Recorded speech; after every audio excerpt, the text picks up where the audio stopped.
상담하시는 분은 좀 들어봐 주시면 괜찮습니다.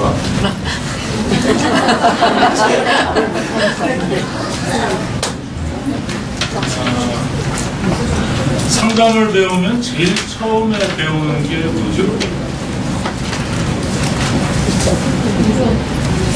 이론. 물론 이론 중에서 뭐냐 이게? 발달 이론. 이게 발달 이론.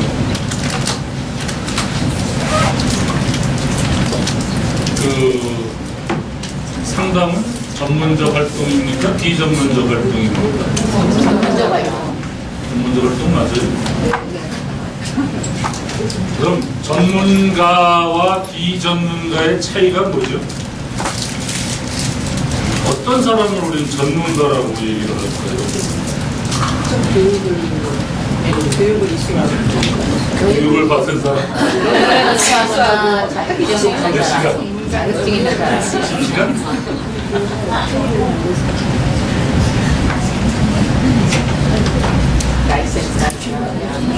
라이센스가 있는 사람. 라이센스가 있는 사람은 뭐가 비전문가라고 다를까요? 전혀. 전문가의 기준은 전문가냐 비전문가냐, 이 기준은 세 가지입니다. 전문적 지식을 갖췄냐 안 갖췄냐, 전문적 기술을 갖췄냐 안 갖췄냐, 전문적 태도를 갖췄냐 안 갖췄냐, 이 세 가지를 갖춘 사람을 우리는 전문가다라고 얘기합니다. 저걸 KSA, Knowledge, Skill, Attitude라고 얘기해요. KSA. 그러면 전문 상담자한테 필요한 전문적 지식은 뭐냐? 전문적 지식은 뭐냐? 이게 굉장히 사실은 중요한 얘기라 자꾸 드리는 건데요. 전문적 지식은 제일 처음에 필요한 거는 인간이란 어떤 존재냐라고 하는 겁니다. 인간이란 어떤 존재냐에 대한 이론이에요. 그걸 우리는 성격 심리학이라고 해요. 인간이란 해야 말을 듣는 존재다 라고 정의가 되면 그 다음부터 뭐만 하면 돼? 회기만 하면 돼. 회기만 하면 돼. 인간이란 논리적 사고를 할 줄 아는 존재다 라고 생각을 하면 회면 안 되지요. 회면 안 돼요. 논리적으로 설득을 해야지. 인간이란 행동을 가르쳐줘야 되는 존재다 라고 하면 매 순간 걔가 뭘 잘못했으면 뭘 해줘야 돼? 가르쳐줘야 돼. 잘한 행동은 가르쳐주고 잘못한 행동은 서고하고. 그걸 우리는 철학이라고 그래요. 상담 철학, 상담 접근법. 인간에 대한 철학입니다. 인간에 대한 철학. 이게 굉장히 중요해요. 이 철학이 혼란스럽기 때문에 부모교육이 혼란스러운 겁니다. 아이들한테, 부모님들한테 다 물어요. 제가 부모교육도 많이 하고 돌아다니고 제가 만든 부모교육 프로그램도 있거든요. 좋은 부모가 되기 위한 7가지 기술. 하도 7가지로 붙여놨습니다. 좋은 부모가 되기 위해서 필요한 7가지 기술. 근데 이런 생각을 해보세요. 자녀들을 어떤 존재라 생각하느냐 이거지. 어떤 존재라고 생각하느냐. 그 믿는 철학대로 아이들을 길러야 되는데 그게 혼란스럽다는 거예요. 많은 부모님들이 뭐라 그러냐면 믿고 기다리면 애가 할 수 있을 거다 라고 생각을 한대. 어디서 배운지는 모르는데 믿고 기다리면 할 수 있을 거다. 그러면 이 부모가 해야 될 일은 뭐예요? 믿고 기다리기야. 그런데 계속 잔소리를 해. 잔소리를 하는 건 뭐야? 못 믿는 거지요. 그게 자신의 믿음과 양육 방법이 그만큼 모순이 된다는 걸 잘 몰라요. 그게 혼란스러운 거죠. 그럼 아이는 엄마는 분명히 믿고 기다리면 한다 그러면서 날 계속 체근해. 그럼 여기서 믿고 기다린다는 말을 믿어야 되는 건지 체근하는 행동을 믿어야 되는 건지가 혼란스러워요. 이게 자아 정체성의 혼란이거든요. 더 쉬운 건 이런 겁니다. 아이가 할 수 있어요. 아이가 다 치울 수 있어. 그 대신 이것만 치워주는 거야. 라고 얘기를 해요. 아이가 할 수 있고 치울 수 있으면 엄마는 건드리지 말아야 돼요. 무슨 일이 있어도. 그런데 엄마가 치워줘. 그러면 다음부터 네가 알아서 해. 라고 얘기를 해요. 근데 애는 이미 알아. 내가 손끝 안 돼도 치워지는 마술의 힘을 알고 그때의 휴식의 달콤함을 알아. 그러니까 엄마가 치워라 라고 얘기를 하면 뭐해요? 살살 개겨. 자는 척 하든지 뭐해. 그러면 엄마가 또 치우니까. 그게 엄마는 기다리면 된다라고 생각을 하면서 실제로 행동은 그렇게 안 하고 있잖아요. 그죠? 기다리면 한다라고 생각됐으면 기다려야 돼. 집안이 뭐가 되든 간에 기다려야 돼. 안 그러면 치워줘야 된다라고 생각하면 처음부터 끝까지 치워줘야 돼. 그게 철학이에요. 그게 접근법이거든요. 그게 인간에 대한 성격 심리학입니다. 이 성격 심리학이 정신분석, 행동주의, 인본주의, 인지치료, 게슈탈트, TA 이런 식으로 여러 가지가 있지만 어떤 교과서에만 10개에서 11개 정도 나와 있습니다. 그리고 그게 인간이라는 존재야. 존재에 대한 설명이요. 그럼 그 존재는 어떻게 태어나서 어떻게 나이에 따라 성숙 발달해 나가는가를 정리한 발달 심리학이. 한 살 때 뭐 해야 돼? 또 뭐 좀 가릴 줄 알아야 돼.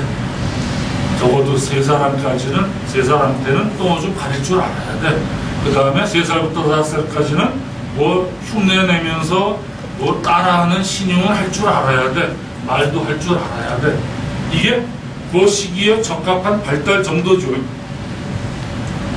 7살 됐는데 아직 똥어 좀 못 가린다. 그럼 얘는 발달적으로 미숙한 아이예요. 그렇죠? 10살이 됐는데 아직 언어 표현을 못한다. 얘는 발달적으로 미숙한 아이. 그래서 몇 세가 되면 발달적으로 어느 정도 되어야 된다 라고 하는 것이 정리된 게 발달심리학입니다. 발달심리학. 이것도 성격을 어떻게 바라보느냐에 따라 발달이 다 틀려. 발달이 다 틀려요. 그래서 성격 심리학에 따라 발달 심리학이 다른 겁니다. 그래서 두 책을 보면 비슷비슷해요. 네. 인간이란 이런 존재다라는 거 설명이 그대로 나와 있고 그것에 대해서 나오는 거니까. 그 다음 그 적당한 발달 단계 안에서 우리는 어떤 학습을 해야 그런 게 완성되는가라고 하는 학습 심리학이 여기서 만들어져요. 학습 심리학. 그리고 그런 정도에서 어떤 행동들이 정상이고 어떤 행동들이 이상인가를 구분하는 이상심리학이 여기 합니다. 자, 3살부터 막 어느 하나의 물건에 굉장히 집착을 하면서 육두문자를 섞어가면서 잠을 못 잔다. 정상입니까? 아니죠. 정상이냐 아니냐를 구분하는 학문이 있어요. 이게 이상심리학입니다. 이상이 발견됐을 때 어떻게 접근해서 어떻게 상담을 해나가고 어떻게 치료해 나가냐라는 상담 심리학이 필요합니다. 그래서 전문적 지식에는 최소한 이 5가지. 이거 말고도 심리검사에 대한 지식, 집단에 대한 지식, 가족에 대한 지식 필요한 게 많은데 저게 완전 기본 베이스입니다. 그래서 어느 학회에서든 간에 자격시험에 저 5과목을 일단 보죠. 5과목이 조금 성격이 틀려요. 첫째, 인간이란 어떤 존재인가를 설명하는 게 성격심리학. 그 존재가 나이에 따라 어떻게 성숙, 발달되어 가는가를 설명하는 게 발달심리학. 그 나이대에 맞춰서 인간은 어떻게 변화하고 어떻게 성장하고 어떻게 배워나가는가 심리학을 설명한 게 학습 심리학. 그 과정 속에서 어떤 행동이 정상이고 어떤 행동이 이상인가를 구분하는 이상 심리학. 그 이상이 발견됐을 때 어떻게 접근해서 어떻게 처리를 하는가? 상담 심리학. 자, 전문적 기술은 뭐가 필요합니까?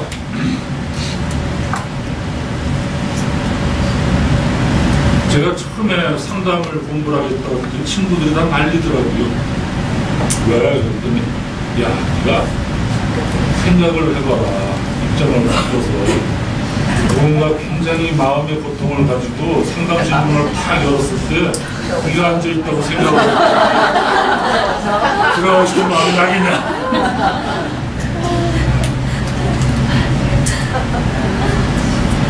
상담자한테 제일 먼저 필요한 기술, 앉아서 만나자마자 5분 안에 친구 만들기 기술, 또는 래퍼 형성의 기술, 또는 상담 관계 만들기 기술. 똑같은 말인데 여러 말로 쓰입니다. 들어왔는데 1시간, 2시간 지났는데도 아직 상담 관계를 못 만들었어. 그러면 그 다음 내담자는 다시는 안 와요. 그 사람은 평생에 어떤 것을 안고서 이 자리에 왔어. 힘들게 왔어. 그리고 탁 앉아서 몇 분 안에 저 관계를 만들어줘야 됩니다. 그리고 내담자가 쉼없이 쏟아내는 10분, 20분의 얘기를 단 한 줄의 얘기로 요약할 수 있는 요약반응의 기술. 내담자도 채 못 느꼈던 밑바닥에 깔려있는 것을 너 이런 뜻도 있지? 라고 해주는 명료화의 기술. 내담자가 스스로도 잘 못 보는 모습을 거울을 딱 비춰주면서 너한테는 이런 모습도 있단다 라고 보여주는 직면의 기술, 또 반응의 기술, 또 즉시성의 기술 등등등다. 즉시성이라는 건 이런 겁니다. 바로 상담자하고 내담자하고의 만남 속에서 이루어지는 인간관계의 형태를 보고 뭘 추론을 해? 이 사람이 밖에 나가서도 어떻게 살 거다? 지금 모습처럼 살 거다. 상담 시간에 뭔가 과제를 내면 자꾸 뺀질거리고 잘 안 해. 그러면 밖에 나가서도 해야 할 일을 제때제때 잘 안 하기 쉽다. 이게 즉시성이에요. 즉시성. 자신의 속내 깊은 얘기를 잘 안 해. 그러면 이런 사람이 나가서도 다른 친구들하고도 속내 깊은 얘기를 해야 할 순간이 와도 잘 안 할 가능성이 높다. 이런 것들이 즉시성입니다. 그래서 상담자와 내담자 사이에서의 형성되어지는 인간관계의 역동을 그 사람은 딴 데 가서도 비슷하게 할 거다. 예를 들면 정신분석적 입장에 따르면은 많은 내담자들이 저한테 찾아오면, 특히 여성 내담자들은 저한테 찾아오면 저한테 누굴 투사하겠어요? 남편도 투사하지만 가장 크게는 아버지지. 아버지지. 아주 쉽게 얘기하면 그래요. 오늘 저 태어나서 처음 보신 분들이죠, 거의. 네. 그 이전에 보신 분 있나요? 그러니까 보자마자 어떤 느낌이 올라오죠. 어떤 분은 두렵고 무섭고 긴장되는 분들이 있고, 어떤 분은 괜히 친근감이 가고 괜히 가까워지고 호기심이 생기고 애도 만져보고 싶은 분도 있습니다. 전자였던 분 손 들어보십시오. 괜히 무섭고 긴장되고,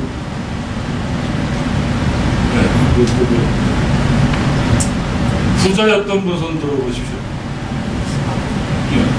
부자에 손든 분들은 비교적 아버지랑 잘 지냈던 분이 쉬워요. 아버지 배 위에서 놀고 아버지랑 잘 친했던 사람이기가 쉽고, 전자였던 분들은 아버지한테 계속 긴장하고 혼나고 야단 맞았을 가능성이 높은 분들이기 쉬워요. 그게 나도 모르게 느낌에까지 반영이 되거든. 그대로. 어떤 모녀가 찾아왔습니다. 찾아와서 저를 탁 보자마자 놀래요. 놀래더니 앉아서 한 5분 내지 10분 동안 막 분노를 쏟아내더니 죄송합니다. 상담하기 어렵네요. 왜? 제가 자기 아버지랑 똑같아요. 생긴 것도 덩치도 생활 한복 입고 앉아있는 것도 그리고 탁 앉아서 세 붓는 것도 그러더니 그냥 화만 올라와서 도저히 상담을 못하겠다. 사실 상담을 계속 했어야 되는데 근데 모녀가 함께 이렇게 투사가 함께 경험이 되면서 심각하게 빠졌길래 편하신 대로 하라 그랬지. 그런 사람이 와도 5분 안에 친구를 만들어야 됩니다.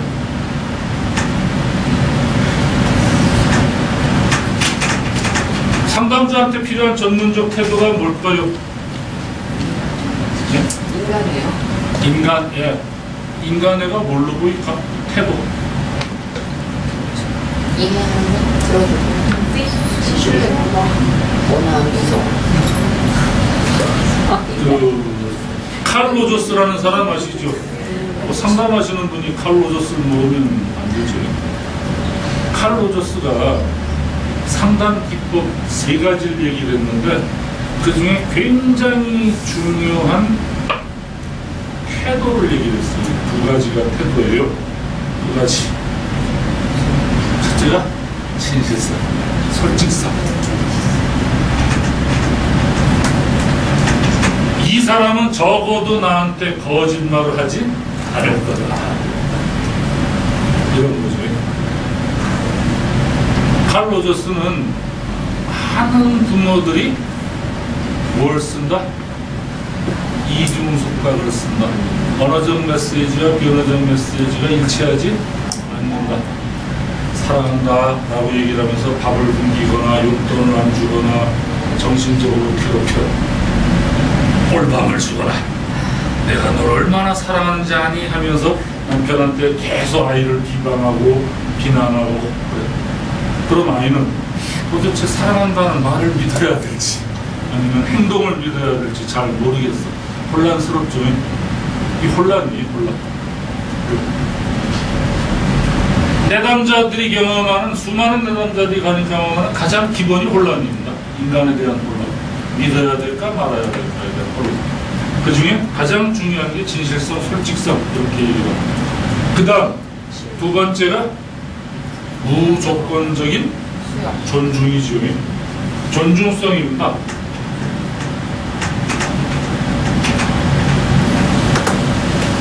사람들이 다 제각각 판단한다고 그러잖아요. 제각각 판단하는 게 어떤 친구가 1년짜리 과정을 하는데 제일 처음에 소개를 하라 그랬더니 자기소개를 하라 그랬더니 남자친구였는데 그 친구가 딱 하는 말이 제가 학창시절에 좀 놀아봤고요. 놀아봤대. 내가 딱 보니까 우등생인데 놀아봤대. 뭐하고 놀아봤냐? 오재미하고 놀아봤냐? 그랬더니 아니요. 그때 합칙에서 뭐 금하는 라면집도 좀 다녔고요. 담배도 한 몇 번 펴봤고요. 뭐 이러더라고요. 내가 놀아봤다라고 생각하는 정의하는 정의하고 그 친구가 놀아봤다라고 생각하는 정의가 완전히 틀려. 1년 내도록 놀렸어요. 이 친구. 놀아본 친구라도 얘기해봐. 그런데 이 중요한 이유가 뭐냐면 내담자들은 거의 대부분 다 어떤 생각을 가지고 있냐면 내가 이런 사람이라는 걸 앞에 있는 상담자가 알면 나를 혐오할 거야, 미워할 거야, 사람으로 안 볼 거야 라고 생각을 해요. 근데 기껏 한다는 게 외도 한번 했다거나 외도에 든 꿈을 한번 가져봤다거나 아니면 청소년 시절에 남의 물건을 한번 훔쳐봤다거나 이런 정도 굉장히 심각하죠. 그런데 그거 가지고 앞에 있는 상담자가 나를 인간으로 안 볼 거야 라고 생각을 해요. 많은 내담자들이 정말 내가 보기엔 사소하다고 분류되어지는 그 행동 목록 중에서 뭔가를 해놓고 자기는 굉장히 큰 죄책감을 가지고 있고 굉장히 나쁜 사람이라고 스스로 자기념을 가지고 있어요. 그리고 굉장히 어렵게 얘기를 합니다. 제가 이런 사람이거든요. 얘기 들어보면은 저 같은 사람이야 뭔 얘기를 못 들어봤겠습니까?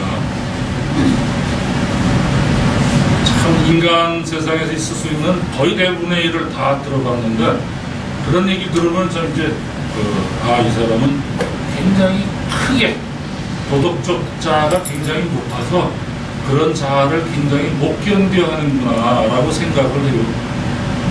자, 중요한 건 바로 뭐냐면 그 사람이 저지른 일이 비록 그가 무도하더라도 진짜로 유형 처리가 완전 있더라도 내 앞에 있는 그 사람을 뭘 해줘야 돼? 왜? 사실은 이걸 제일 잘할 수 있는 민족은 우리 민족이에요. 서양 사람들은 인간이 한 행동과 그 인간을 동일시하거든요. 근데 우리는 어떻게? 죄는 미워하되 사람은 미워하지 말라고 가르치거든. 우리는 서양 사람들이 얘기하는 인간 존중보다 훨씬 더 인간을 높은 존중으로 봐요. 인간은 어디서 내? 하늘이네. 하늘이 점지하고 하늘이 수명을 주고 하늘이 직업을 줘. 인간은 인간이 판단할 수 있는 존재가 아니다라고 생각을 하고 그래서 인간의 행위와 인간 자체는 분리해라. 술이 나쁘지 사람이 나쁘냐, 돈이 거짓말하지 사람이 나쁜 사람이냐 라고 얘기를 해요. 그렇죠? 근데 서양 사람들은 술 먹고 강아지 집 가면 거의 그 사람이야. 바로 어디 가야 돼? 정신병원 가야 돼. 우리나라 사람들은 홧김에 술김에 봐주거든요. 그런데 서양 사람들은 절대로 안 봐줍니다. 홧김에 너는 화 통제 못하는구나. 가. 2번. 너 술을 통제 못하는구나. 2번. 근데 우리는 그런 인간을 인간으로 존중해야 된다. 그리고 수용해야 된다. 수용. 그리고 이 사람은 적어도 누가 뭐래도 내 문제를 해결해 줄 수 있겠구나 하는 전문성. 이 사람은 내가 아무리 개겨도 끝까지 나를 포기하지 않겠구나 하는 성실성. 우리 엄마는 날 쉽게 포기했는데 우리 아빠는 날 쉽게 버렸는데 이 사람은 적어도 나를 죽어도 버리지 않겠구나 하는 성실성. 이런 것들을 갖춘 사람을 뭐라 그래요? 전문가라고. 우리 다 갖추셨죠?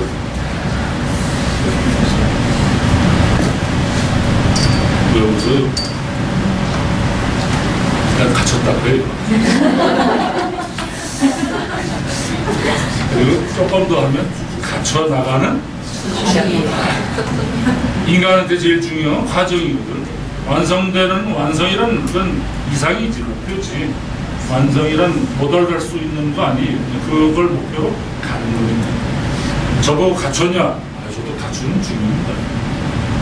여러분들보다 조금 더 갖췄는지 모르겠는데 갖추는 중입니다.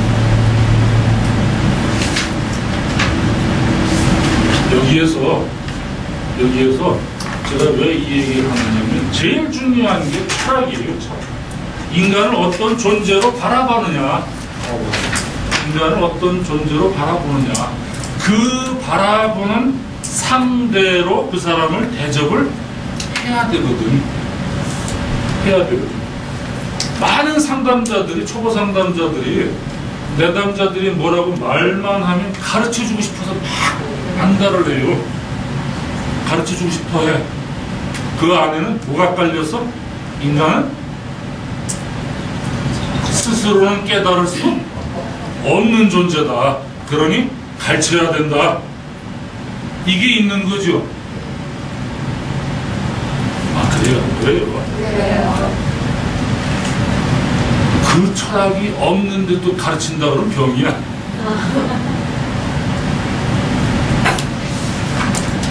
분명한 건 그겁니다. 아주 분명한 건 상담이나 코칭은 가르치는 게 아니야. 왜? 철학이 그게 없어. 인간을 바라보는 눈에 그게 없어. 그래서 코칭을 할 때 내가 많은 걸 내놓는다. 아니에요. 내가 많은 걸 제안한다. 아니에요. 상담을 하면서 굉장히 많은 초보 상담자들이 그 사람에 관련된 거의 모든 걸 시시콜콜 알고 싶어 해. 그래서 모든 걸 알아야 내가 종합적인 판단을 내릴 수 있으라고 생각을 해. 근데 내 판단이 왜 상담에서 중요한데? 미안한데 상담에서 내 판단이 중요하지 않아요. 그 사람이 그걸 어떻게 바라보느냐가 중요한 거지. 그렇지 않나요? 자, 어떤 남편이, 아내가 자기 남편을 굉장히 혐오하고 굉장히 화를 내고 있어. 왜? 모든 걸 다 해준대. 자기는 꼼짝도 못하게 한대. 근데 이쪽 여자한테 물어봤더니 굉장히 부러운 남자야. 우리 남편은 하나도 안 해주거든. 그렇지 않나요? 그래서 이 여자가 자기의 남편에 대해서 적개심을 가지고 화와 막 분노를 가지고 있을 때 이 상담사가 야, 너 행복한 줄 알아야 돼 라고 얘기를 하면 상담이 됩니까? 야, 네가 호강에 빠져 요감에 빠졌구나. 그렇게 얘기를 하면 상담이 농담이 되는 겁니다. 그걸 알기 위해서 그래서 남편이 어떻게 하는 거야? 아침 6시에 일어나요. 그래서 제일 먼저 밥을 켜고 우선 부엌 청소부터 시작을 하고 지가 나가야 돼. 7시에 되기 전에 벌써 밥 딱 차려놓고 한 상 딱 버려놓고 저 깨워요. 들을수록 열받아. 그런데 그 사람은 그게 못마땅하대. 이해가 안 가. 미안한데 이 아내가 남편에게 굉장한 부담감과 속박감을 가지고 있구나.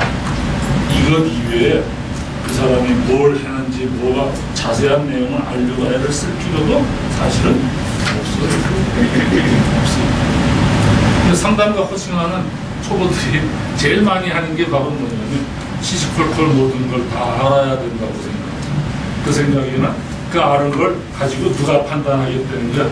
내가 판단하겠다는 거지. 내 판단을 그에게 알려주겠다는 거지. 미안한데 상담이나 코칭에는 그런 철학이 없어요. 그게 중요한 겁니다. 그 철학이라고 합니다.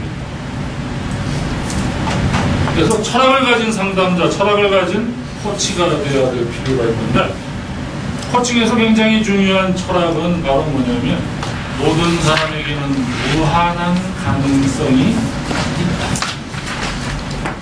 가능성이 있다.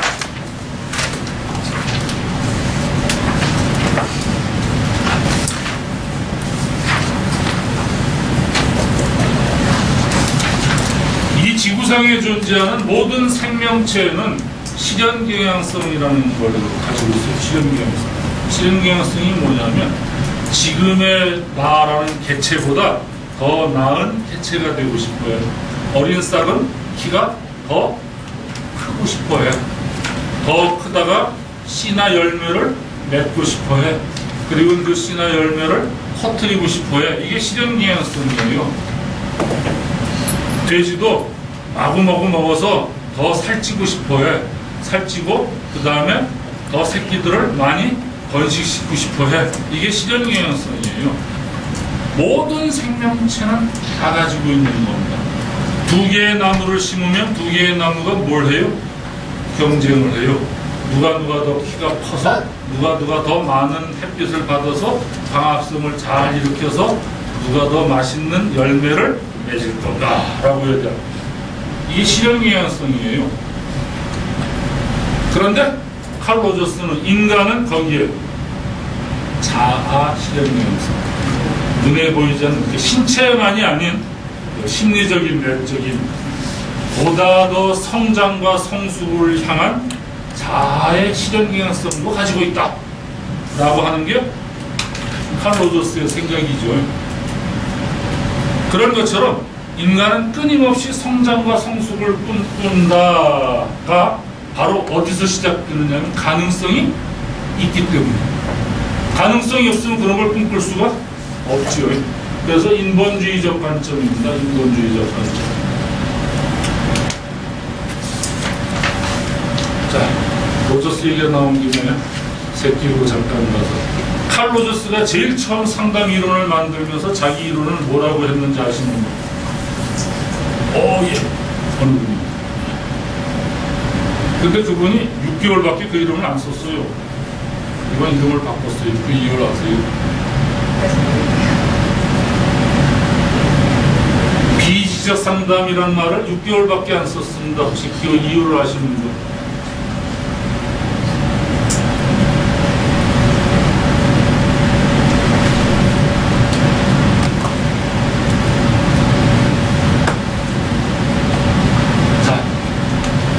로저스는요, 행동주의를 지극히 싫어했습니다. 행동주의라는 건 바로 인간은 백지에서 태어났고 아무것도 모르는 상태에서 태어났다. 그래서 하나부터 열까지 전부 다 뭐 해야 된다? 가르쳐야 된다. 그래서 교육에 대한 방법론이 제일 많이 발달된 게 행동주의입니다. 교육에 대한 이론. 자, 그래서 가르쳐야 된다라고 생각을 했어요. 스스로는 알아서 깨달을 수 없는 존재다라고 생각을 했거든요. 근데 그걸 과학적으로 설명하기 위해서 전부 다 뭘 활용을 했어요? 개를 활용을 했거든. 개 데리고 앉아서 실험하고 그랬어요. 그랬더니 이제 칼 로저스가 그게 심리학이냐? 개 심리학이지. 그리고 인간은 그렇게 아무것도 모르는 존재, 가르쳐야만 하는 존재가 아니다. 인간은 스스로 무한한 가능성을 가지고 있고 스스로 대단한 존재다. 그래서 지시가 필요 없는 존재다 라고 해서 비지시적 상담이란 말이 생겨났어요. 근데 이 양반이 금방 알았어. 그리고 분명히 칼 로저스는 지시하지 않았어요. 상담 시간에. 근데 이런 거죠. 선생님, 제가요 오늘 남편이 또 속을 세게 써요. 아, 그래요? 그래서 어떻게 하셨는데요? 그래서 밥을 굶겼죠. 그러셨구나. 제가 뭐하고 있지 지금? 인상을 쓰고 있죠. 그냥 분명히 지시를 하진 않았어. 근데 내 남자는 어떻게 알아들어? 지금 내가 남편 밥 굶길 걸 야단치고 계시는구나 로 알아듣는 거예요. 난 굉장히 중요하다고 생각해서 막 시시콜콜 얘기를 하고 있는데 상담자가 그러세요 라고 얘기를 해요. 그럼 내 남자는 뭐라고 알아들어요? 지루해하고 있구나, 이런 얘기는 확 줄여야 되는 거구나 로 알아들어요. 분명히 상담자는 지시하지 않았는데 내담자들이 그렇게 알아듣고 지시로 생각을 하고 자기의 행동에 반영을 해. 그래서 지시를 했다 안 했다는 건 상담자가 지시를 했냐 안 했냐가 중요한 게 아니구나. 내담자가 그걸 지시로 알아듣느냐 안 알아듣느냐, 이게 중요한 거구나 이겁니다. 자, 어느 분이 손 바짝 들고 화장실 갔다 오십니까? 라고 묻습니다.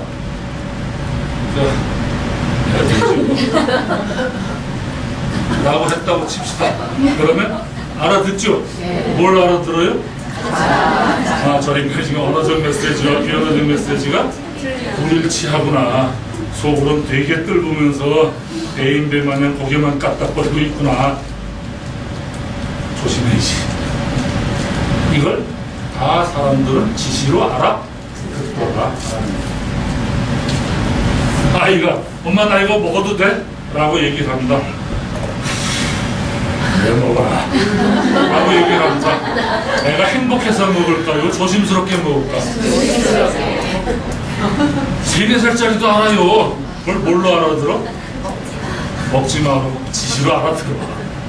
그래서 지시와 비지시는 상담자가 했느냐 안 했느냐가 중요한 게 아니구나.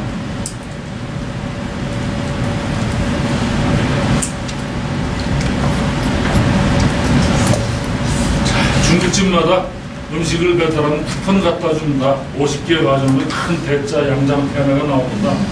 그런데 아직 40개밖에 안 모였는데 팀원이 얘기를 합니다. 제가 오늘 거기 중국집에 시켜 먹어요. 양장피 먹기. 라고 얘기를 합니다. 팀장이 마음 그래 먹자. 라고 얘기를 합니다. 팀원은 바로 알아듣습니다. 뭘로 알아들어? 넌 8장도 못 참냐? 다 그렇게 알아듣는다. 그래서 비일시적이라는 말을 생략을 했습니다. 그리고 뭘로 썼게요? 내담자. 그렇죠. 내담자 중심 썼습니다. 그리고 내담자 중심이라는 단어도 1년 동안 쓰고 말았어요. 왜?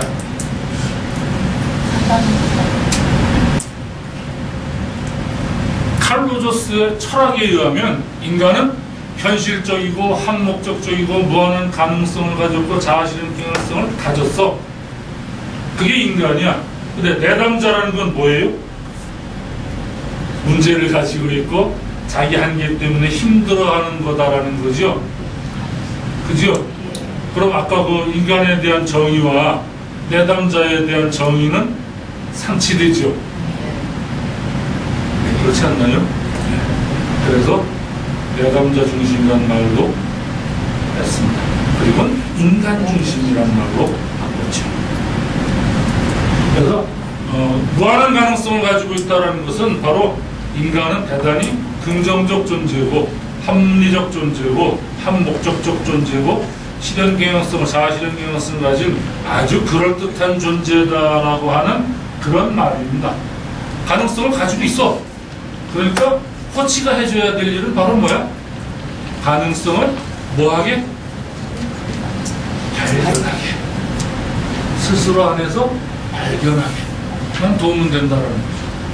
그리고 무한한 가능성이 있다는 얘기는 지금의 행동이 변할 수 있다는 걸 뜻하죠.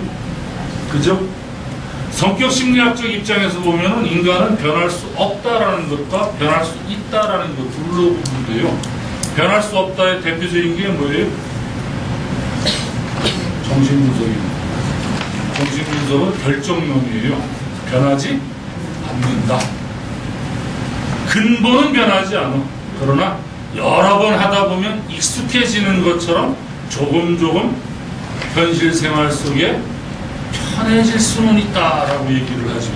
그러나 근본적으로 인간이 변한다는 말에는 동의하지 않습니다. 인본주의를 제외한, 정신분석을 제외한 나머지는 다 가변성을 얘기를 해요. 인간은 변할 수 있다.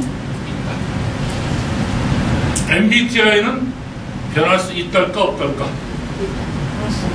변하지 않는다. 예, 변하지 않는다. 그것도 결정론입니다. 태어날 때부터 그렇게 갖고 태어난다. 근데 그런 면에서 참 재미난 게 현실요법에서 주장하는 욕구라고 하는 것 있잖아요. 욕구.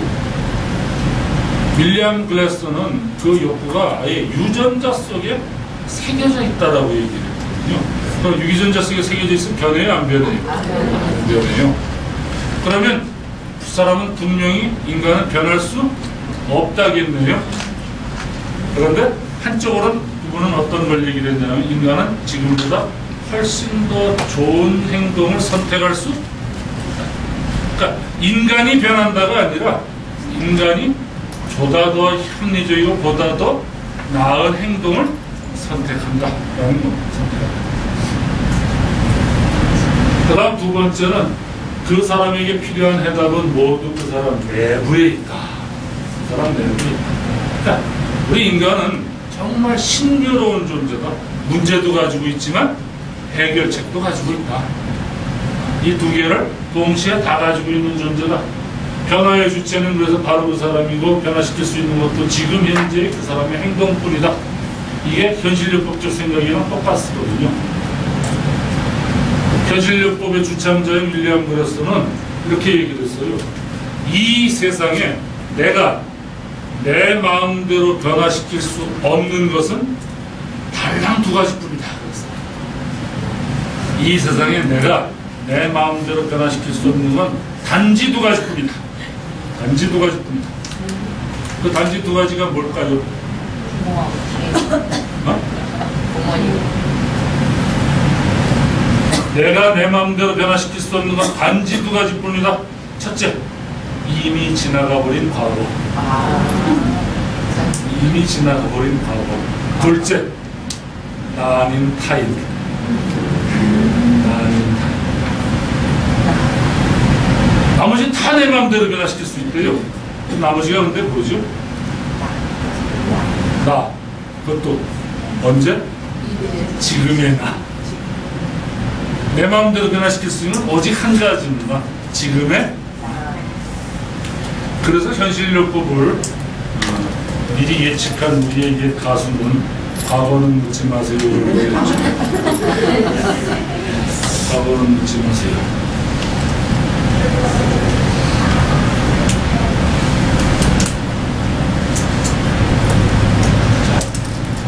그 해답을 찾기 위해서는 본인 스스로 찾기가 쉽지 않대요.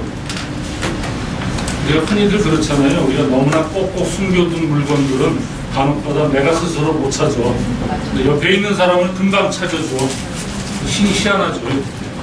그런데 우리 안의 해답은 주로 우리 스스로가 잘 못 찾고 파트너가 찾아준다. 이때 이 파트너가 바로 코치다. 코치의 전문수가 윤리성, 코치와 코칭 받는 일. 이거를 이제 P코치 또는 코치이라고 얘기를 합니다. 코치이 또는 P코치. 관계의 중요성. 자, 그럼 코치와 코치이의 관계는 어떤 관계예요? 파트너 관계예요. 파트너. 어떤 파트너? 그 사람 내부에 있는 문제의 해결의 키를 찾는, 그 사람 내부에 존재하는 문제 해결의 키를 찾는 파트너예요. 파트너.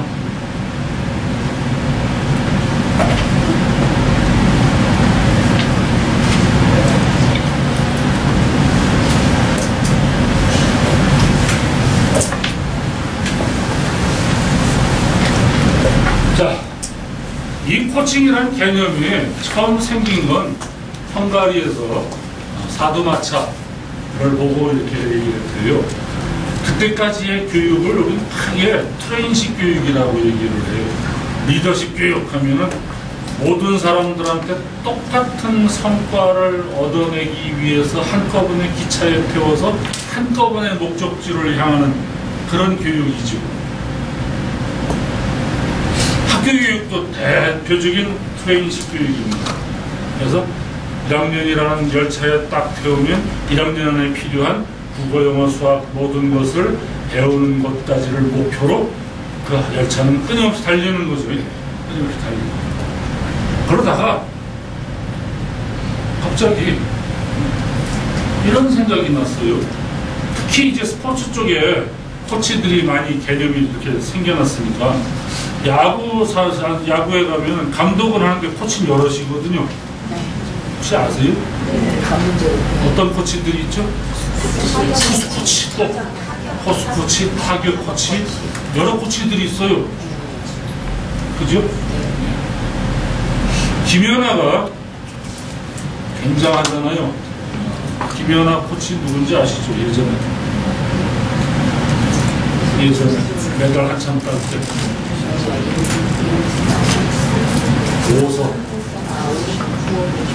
오서 코치 모르세요?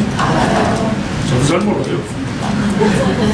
그런데 오서 코치 말고도 또 코치가 있었다는 거 아세요? 안무 코치. 그 트레이시 남매인가 하는 안무 코치가 있었어요. 그래서 안무는 누가 맡고 기술은 누가 맡고 이런 식으로 코치의 전문화가 이루어진다는 거죠. 그죠? 그래서 어떤 대상한테는 목적지가 좀 특별할 수 있겠다.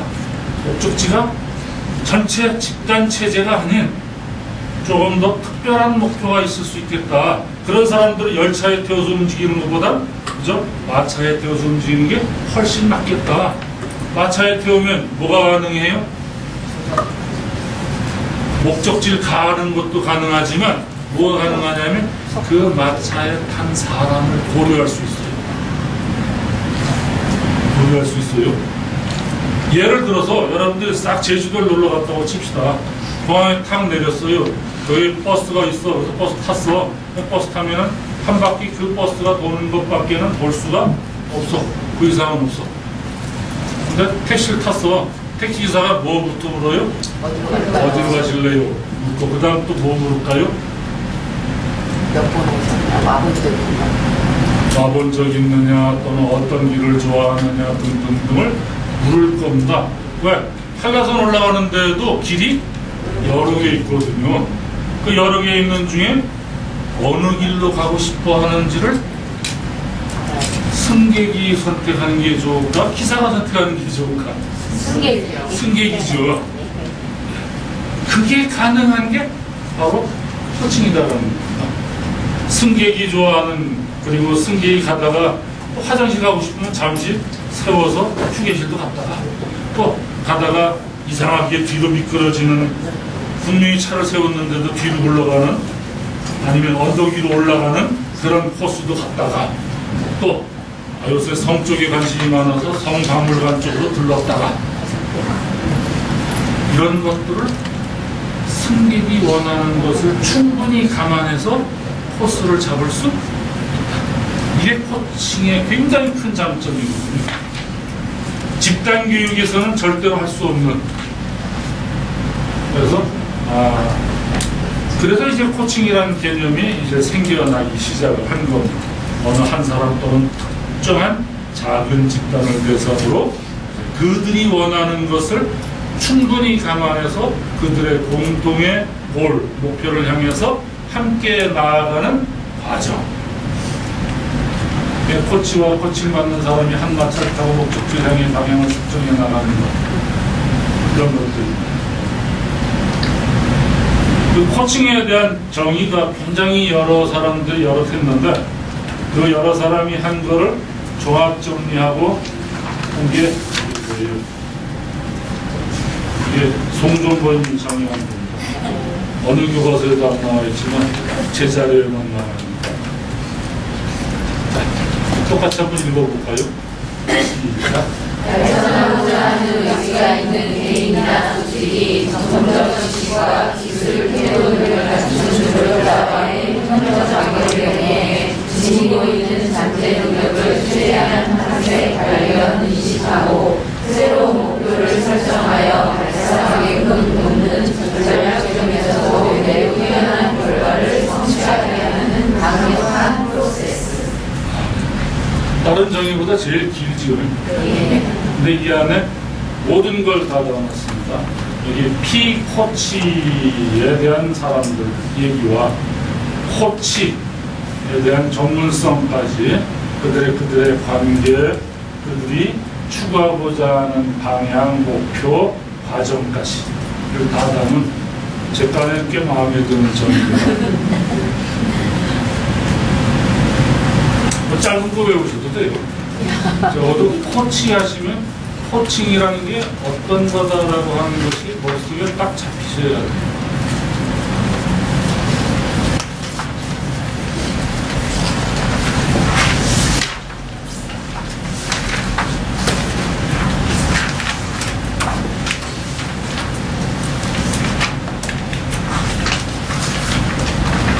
자, 코칭의 파워.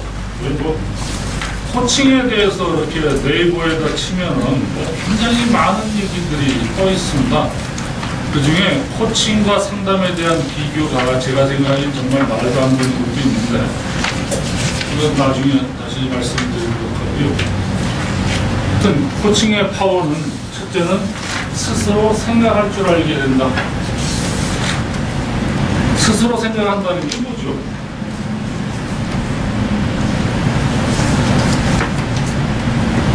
여러분들이 주로 코칭하는 코칭 대상자들이 주로 청소년들이죠. 요즘 청소년들의 가장 큰 특징이 뭔지 아세요? 예, 생각을 안 해요. 생각을 안 해요. 어떻게 생각하니 잘 모르겠는데요. 생각 안 해봤어요. 그럼 지금이라도 해보지. 싫어요, 귀찮아요. 왜 그런지 아세요? 부모가 다 해줘서. 부모가 다 해줘서. 예, 정답입니다. 근데 그것보다 더 먼저 다 해주기 전에 뭐부터 생각을 안 하게 만들었거든. 어떻게 생각을 안 하게 만드느냐? 쉬워요. 3번만 하시면 돼요. 3번만. 야, 오늘 점심 뭐 먹을래? 엄마 맛있는 거 해줄게. 엄마 라면. 야, 이 자식아 도대체 또 생각을 할 줄 아는 거냐고. 몸에 나쁜 거야. 공업용 뼈다고 가지고 끓이는 거야. 너 어떻게 그렇게 생각을 하냐? 그거 말고 피자. 어휴, 이 자식이. 이 몸매를 봐봐라, 이 자식아. 거기에 피자까지 먹고. 그 완전, 왜 치즈도 좋은 치즈도 아니야. 그렇지? 그런 걸 생각 좀 하고 살아.